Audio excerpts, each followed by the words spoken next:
fantástico ver um espaço cheio como esse, com todos os posicionamentos dos estudantes e dos professores extremamente qualificados. Eu anotei aqui poucas respostas. Eu hoje em dia sou majoritariamente ciclista, eu andava de ônibus, mas a gente participei muito tempo do Tarifa Zero também, e a cada vez que a gente perdia essa luta contra o aumento da tarifa, ia me dando uma raiva, depois eu falei, agora eu não vou andar mais nesse ônibus, comprei uma bicicleta.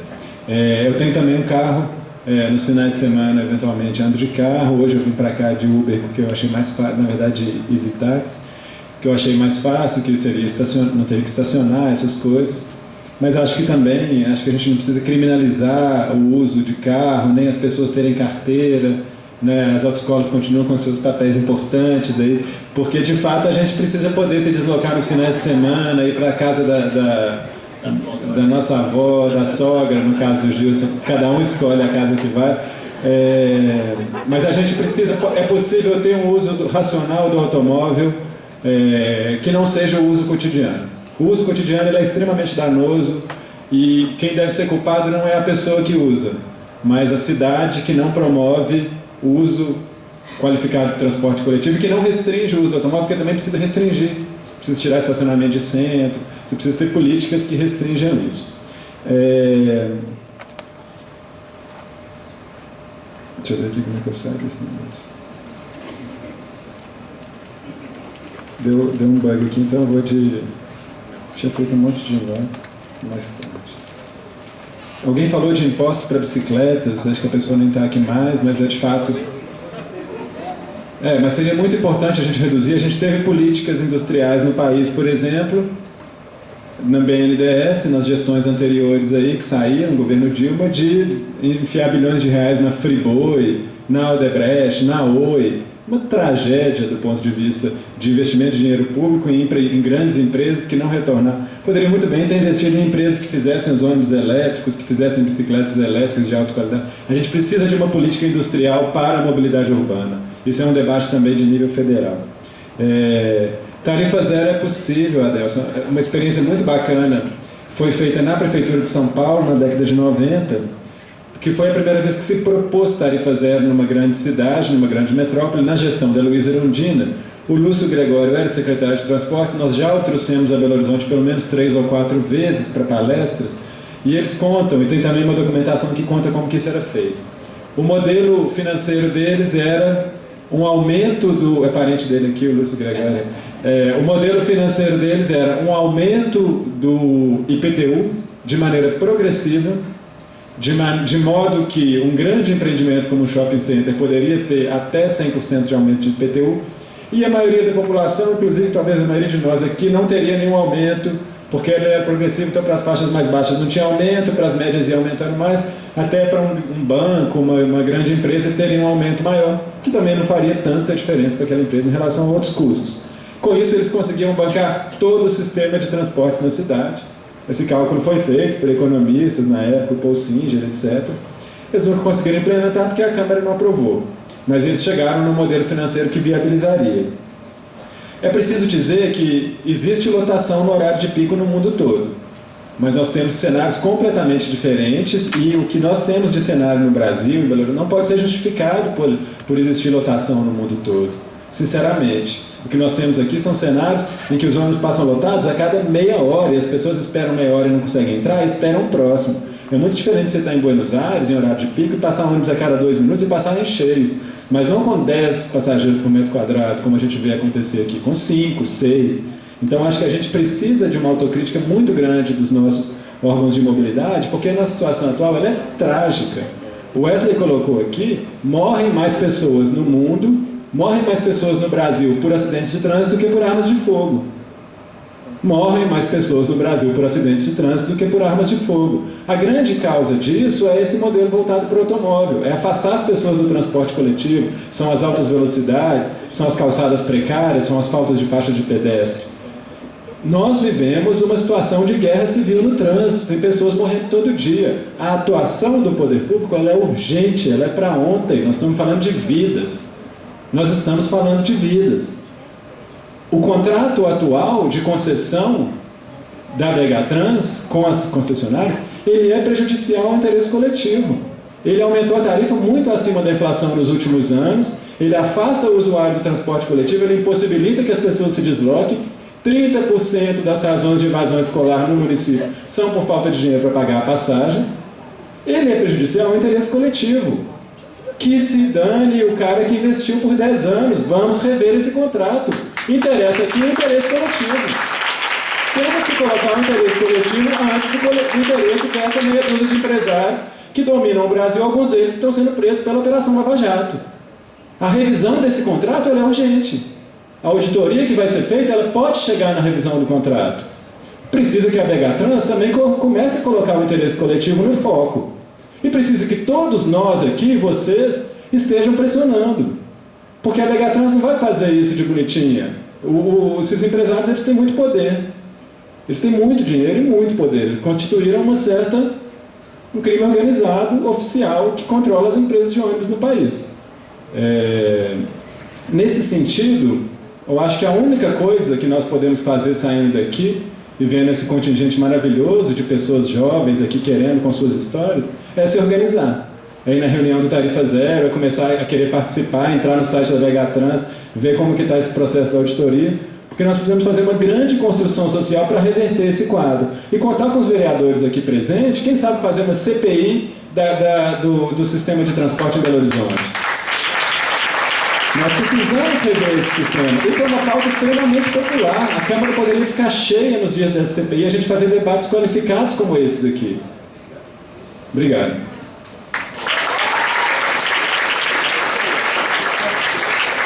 Passar a palavra para o aluno. Seu nome? Meu nome é João. Boa tarde, primeiro. A primeira coisa que eu gostaria de falar aqui é que eu não tenho sonho de ter um carro. E eu sou brasileiro. Eu gostaria de dizer que eu tenho um sonho de poder me locomover na cidade com uma forma, de uma boa forma, sabe? Acho que não deve ser esse o pensamento. A gente não tem que ter sonho de se locomover, a gente tem a nossa necessidade básica, se locomover pela cidade, entendeu? O meu questionamento, vou primeiro aqui falar que eu sou da Barroca, eu moro, segundo o Google Maps, a 950 metros daqui. Eu nunca medi com uma fita métrica, né? Mas eu não teria, teoricamente, o direito de pegar o meio passe. E eu não uso ele, porque o meio passe, acho que a 1 quilômetro de distância do colégio que tem que ser. Então, eu não utilizo. Eu, no começo, vindo desse meu privilégio de morar apenas a 950 metros, pensei em vir para cá, para o Cefet, todos os dias, a pé. E eu reparei que as calçadas têm realmente mudado, como o Thiago falou aqui de alguns projetos, para ajudar a deficiente visual, né, para conseguir se locomover, e eu achei muito bacana, né. E depois de 3 meses, vindo aqui, estudando aqui no Cefet, aconteceu uma coisa que eu perdi meu celular e ganhei um trauma. Eu fui assaltado, a mão armada, aqui atrás, nas ruas, e agora eu não vou mais, eu não consigo andar a pé à noite, porque é um trauma que eu tenho.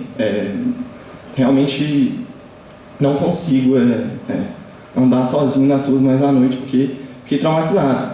Então eu gostaria de abrir um questionamento aqui, se realmente mudar as calçadas, consertar as calçadas, que eu também não acho que está sendo feito da maneira correta, é a solução para a gente poder se locomover a pé, uma vez que a gente vive nessa sociedade violenta que a gente sair às pés nas ruas é um risco para todo mundo. Então fica aí o questionamento se só consertar a calçada, independentemente se vai ser feito pela prefeitura ou se vai ser feito pelas pessoas, é a solução da nossa mobilidade.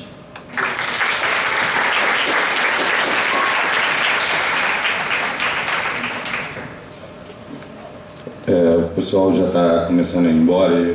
Quando da minha fala eu fiz até uma crítica veemente, né? Disse que o transporte público é ruim e questionei sobre soluções para agora. Eu não tive tempo de conversar com todos os professores da coordenação, eu sou só um deles e falei brevemente. Mas eu queria deixar aqui uma proposta para que daqui a um ano a gente voltasse aqui e fizesse outra audiência pública para poder auferir nesse meio tempo já que propostas existem e todos os 4 vereadores presentes se disseram compromissados, bem como o representante da BH Trans e da Secretaria do Planejamento, né? Planejamento Urbano, Passe Livre, professor lá do FMG, que aí a gente vai ter até mais subsídio para conversar, né? Propostas existem, várias. Vamos ver como é que nós vamos caminhar num prazo relativamente grande, né? Nós temos condição de promover outra audiência aqui, a coordenação abraça, convidar todos vocês novamente, as mesmas pessoas, para a gente fazer um balanço do que foi discutido aqui. É isso. Só falar aqui, professor, o que tiver dentro da esfera que nós vereadores possamos fazer, nós vamos fazer, tá? E é isso aí, então vamos estar sempre abertos. O que vocês precisarem, não precisa ser um ano não. Se quiser fazer outra audiência qualquer dia que for preciso, outros temas, estamos aqui também, tá? Mas é bom lembrar algo interessante. Não, né? sim. É que o nosso público ele parece muito jovem, mas o segundo ano que foi convocado ele está na faixa de 15, 16. Ano que vem eles vão estar no terceiro ano. A faixa etária é 16, 17. Eles têm um documento importante, que é o título de eleitor. Tem que se valer disso, né? Porque o erro vem lá de cima. Então a gente tem que prestar atenção no que a gente vai caminhar, quem que vai pôr no poder aí. Bom dia, meu nome é Nicole. Eu vou tentar ser breve, visto que já são 12h40. Primeiramente, eu quero perguntar por que vocês investem mais no transporte rodoviário que no metroviário e ferroviário. Segundamente, eu quero falar sobre o transporte público, que não é público, porque não é todo mundo que tem acesso a uma passagem de 4,5. Verdade. Então, como que vocês querem acabar com essa segregação, sendo que nem todo mundo tem acesso a essa passagem? Então, como que vocês querem trazer as pessoas mais vulneráveis? Como vocês querem fazer com que essas pessoas tenham acesso à educação de qualidade, ao lazer, ao trabalho? Também quero falar que vocês são vereadores de primeiro e segundo mandato e que vocês provavelmente sabem da máfia de transporte, como é chamada, e eu iria perguntar aqui para onde que nosso dinheiro vai? Porque vocês insistem em falar que é para melhorar o transporte público, é para ser investido na população, mas a gente sabe que não é. E eu não vou querer uma resposta porque eu imagino como que vai ser. Eu também quero pedir a vocês que estão entrando nisso agora, que vocês não se vendam, que vocês continuem, que vocês lutem pelos nossos direitos, que vocês cumpram o papel de vocês onde vocês estão. Por último, eu quero falar do pulão, que a Elizabeth falou. Bem, eu sou uma estudante do Cefet, secundarista. Eu possuo bolsa e muitas vezes minha bolsa já chegou atrasada ou não recebi. E eu não tinha dinheiro para pagar passagem de ônibus. Qual que foi a minha opção? Eu ia deixar de fazer uma prova, uma S, porque eu não tinha dinheiro? Lógico que eu dei pulão. Eu não paguei a passagem. E eu tenho certeza que muita gente aqui no Cefet já passou por isso. E não é uma opção, a gente faz isso porque a gente precisa. E se a gente quer ter acesso a uma educação ao Cefet, que é federal, mas que não é todo mundo que tem acesso, a gente precisa fazer isso. Porque o Cefet é uma escola federal, mas para você estudar aqui você tem que ter dinheiro para comer, você tem que ter dinheiro para pagar passagem, porque todo mundo aqui mora longe. Isso também tem que ter um cursinho para você entrar. Então, o que eu queria falar era isso. Obrigada.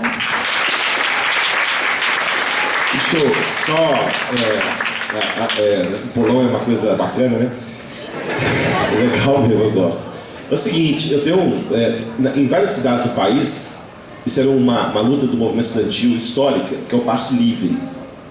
Nós temos um projeto meu tramitando na Câmara, já foi aprovado em primeiro turno, deve ir em segundo turno, que é o Passe Livre para estudante do setor público e privado de todas as faixas etárias. Porque o estudante, como o outro rapaz, não lembro o nome dele, disse que ele mora a 900 metros, vem a pé, mas ele poderia pegar, não precisa pegar ônibus, por ele ter direito ao meio passe, no caso estudantil. No caso do passe livre, é uma outra concepção, porque o estudante, ele não é só a pessoa que vai à escola. Ele vai ao teatro, ele vai na casa do amigo, ele vai namorar, ele vai fazer outras coisas. E é uma fase que o jovem ele não tem acesso a recursos, a famílias mais pobres. Então, nós temos um projeto, ele está já aprovado em primeiro turno, já está em condições de ir para o segundo turno ser votado. É uma forma de contribuir com a qualidade da educação, como diz a aluna aqui agora. E não é um problema dela. Nós temos milhares de alunos que às vezes não vai à aula, ou falta, tem dificuldade de ir, porque não tem dinheiro para poder pagar a passagem. Eu não sei se vocês sabem, nós fizemos um estudo sobre a questão do deslocamento da cidade. Nós temos em torno de 16% da cidade de Belo Horizonte que não vem ao centro, porque não tem dinheiro para poder pagar a passagem. Então essa é a situação que nós estamos vivendo. Então, eu acho que essa solução, tem várias, da tarifa zero, etc., mas o passe livre estudantil me parece que é um projeto que é aprovado em várias cidades, e pensa que a cidade de Belo Horizonte deveria aprovar o projeto e a gente ter rede pública e privada o acesso a esse passe livre para poder os alunos deslocar não só para a escola, mas também para as atividades do cotidiano dele. Só pegando um gancho aqui na fala do vereador Gilson Reis, você falou que não quer a resposta, não vou te falar, nosso dinheiro está indo para o mensalão, está indo para o Lava Jato, está indo para essa corrupção total. Nós temos que acabar com isso nesse país, viu? E nós vamos fazer parte disso, eu e você, tá bom? Nós vamos fazer parte disso. Temos que acabar com a corrupção nesse país. É disparado, eu acho que um dos lugares mais corruptos do mundo. Nós temos que acabar com isso, viu? E dizer para você que do seu pulão, meu último emprego de trocador, eu deixei um jovem dar um pulão igual você. E eu fui mandado embora sem direito a nada por ter roubado a empresa em uma passagem. Então você vê, eu também passei por isso que você falou aí. Eu dei um pulão, não tinha dinheiro para pagar a passagem. Eu vi um garoto pobre, estudante, deixei ele pular a roleta na época porque não tinha dinheiro, o fiscal viu e eu perdi meu emprego. Meu nome é Gabriel, sou do bairro Tijuca, ali perto do zoológico. Bom, não vem ao caso, mas eu queria agradecer por eles terem feito a rodada de resposta antes dessas 10 falas que a gente vai ter. Porque deu para ver que na mesa ali, Elizabeth, né? Elizabeth e Thiago, parece que deu para ver depois das falas deles, foi que realmente há planejamento, isso todo mundo já sabe, graças a Deus há planejamento, né? Mas no fim o problema acaba sendo o dinheiro. Mais uma vez eu estou falando sobre o que a Nicole disse aqui, sobre para onde que vai esse dinheiro. Eu dei uma breve pesquisada aqui nesse momento e o que eu achei, vocês já sabem, né? Corrupção de transporte, desvio de 682 milhões em 2011, fraude de licitações em 2016, e a maior concentração dessas fraudes, uma das maiores concentrações dessas fraudes foi em Minas Gerais, fraude de transporte transporte escolar, algo que vem é do nosso interesse. E por fim, eu estava vendo aqui, tinha uma fala da Anastasia em 2013, falando que os recursos necessários para as obras do metrô e 2 linhas de superfície da linha subterrânea já estão sendo identificados. Cerca de 1 bilhão será transferido pelo governo federal, o governo do estado. Está levando um empréstimo junto ao Banco Nacional de Desenvolvimento Econômico e Social. Beleza. Depois eu pesquisei os resultados, 211 milhões foi investido em vagões, que receberam até elogios e tal, mas e o resto? Para onde que foi esse dinheiro? Não achei de forma alguma, entendeu? Eu queria ressaltar aos vereadores que estão aqui, aos novos vereadores, disse que 20 novos entraram, né? 23 entraram. Então eu queria que vocês realmente fizessem a diferença lá dentro, que está sendo preciso. Não repitam os erros que já estão tendo. E sobre a Assembleia daqui a um ano, de novo, que vai ter, eu e todos os estudantes aqui, eu creio que a gente vai ser os que vão cobrar de vocês as mudanças. Ok? Obrigado. Só um comentário, viu? Como é que você chama? Como é que você chama? Gabriel. Eu acho que um tema que nós vamos ter que discutir no próximo período, já está colocado como uma das questões centrais. A corrupção é um problema sério no Brasil, um problema endêmico, histórico. O sistema capitalista, isso é uma coisa presente em qualquer parte do mundo, não é um problema brasileiro, né? Talvez aqui seja um pouco do nível e do último período. Mas o que nós vamos ter que discutir, viu, é o orçamento. Para onde é destinado o orçamento no caso brasileiro? Foi aprovada uma PEC agora, que virou 95, onde que mais da metade do orçamento brasileiro vai ser para rolar dívida do setor financeiro, que está na mão aí de 10, 15 mil organizações e pessoas. Enquanto os 202 milhões de brasileiros terão dificuldade de acessar a educação, saúde, etc. Inclusive, as universidades estão na mira de serem privatizadas, você sabe disso. Então, acho que o tema central do orçamento, para além da corrupção, porque nós ficamos muito envolvidos no debate da moral da corrupção, é discutir para onde está indo os recursos do conjunto da sociedade. Não são e não serão colocados para melhorar a vida das pessoas, serão para poder melhorar a vida dos cientistas que apoderaram e apoderam do recurso público. Então, é um grande debate a ser travado no próximo período, tá bom? Boa tarde, né, agora. Meu nome é Rafael, sou do bairro Ouro Preto, lá na Pampulha.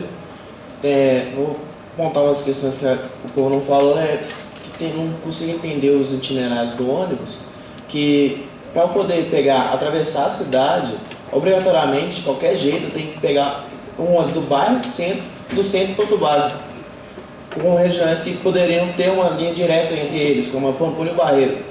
Eu vou pegar o exemplo que o vereador tinha feito, estudante também namora. Se eu namorasse alguém no Barreiro, eu teria que obrigatoriamente pegar 2 ônibus para poder ir ver meu namorado. É a mesma coisa que acontece quando eu venho para o Cefete. Eu moro na Pampulha e eu tenho que vir para cá. E seria bem mais fácil se tivesse uma linha que atravessasse o Prado. Tanto que eu demoro nos dias bons, quando eu faço aquela matemática, aquele milagre de pegar um ônibus, chegar lá no ponto e conseguir pegar o ônibus na hora que eu chego lá, chegar aqui em 40 minutos. Aqui no Campus 1, que eu estudo no Campus 2, chegar com 40 minutos de viagem, sendo que com o carro, se eu tivesse um carro, eu pegava um carro em 20 minutos. E isso é o tempo que eu gasto, porque eu tenho que passar no centro. Agora eu vou falar da tarifa, que tarifas era o sonho de todo mundo, mas como ainda isso não acontece, queria contar que, no Brasil, se você fazer um cálculo básico, para quem pega 2 ônibus por dia, fica no mínimo, 1/4 do salário mínimo você pegar ônibus. R$400. 1/4 do salário mínimo. Sendo que nos países que tem realmente problemas, que também tem problemas com o transporte coletivo, cidades enormes como Nova York tem 20 milhões de habitantes e eles pagam 1/10 do salário deles. É 1/10. E ainda não tem uma dinamização. E eles obrigam a gente a pagar e não tem como a gente pagar do jeito certo, ou do jeito que seja mais favorável pra gente. Porque eles têm uma dinamização da tarifa, que é o seguinte: você pode pagar semanalmente, você pode pagar mensalmente, e você tem